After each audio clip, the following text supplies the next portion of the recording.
2013 жылды Хакасиздар рядовой Грызин Иван Никаноровичтің сөгін ағылып, төрен алынды шерге чатырып сықандар. Алтай айманын қызыл шазы алының сыхан, олша пасталған доқ армияға болған. Ең сетік 1941 жылда Қажан Германия армиясы Совет шеріне кіріп, қызыл армияны Москва саринзар сүршеткінді, ол Смоленск алтынды шалызып августы әзі шоқ барған. Шетон 2 жыл пазыныңна аның сөгін Смоленская областьта Ярцевский районды тапқаныр.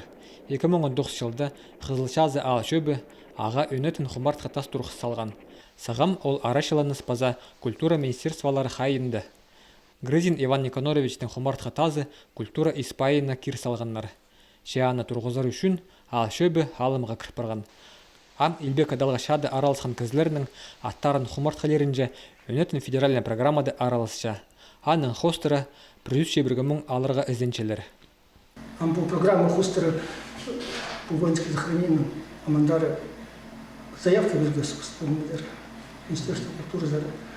Ам ол тоқыстарды поставщик тап естілгіз заявка 19 жылдық басталғыз. Ам по номер хостера заявка хостера по договору хостера амнахча алып орнымыздан заверх. По иткін тоқс иткін кізлер организация скудыр барғандар ақчылтымыз қадыл сенер. Антопазлық кеп қайтын асылғыз қайтын ағылған. И ходи проект становчий объект культурного наследия қаздың закону зырынычы. Қызыл шазы алды пасхадаша ветеранлары көп шатчалар. Көп бізінің палапархалары мыдай шутапшалар. Шепрелері саңай қайық жоқ қалғанар. Аның үшін ал шөбінің ұстығы жызы Олег Егоровичтің сағыспыр. Оларыны школы қайына пері бізіргі. Ветеранар чатчатқан орынларыны шиттір ептік көрімді тұтсалар.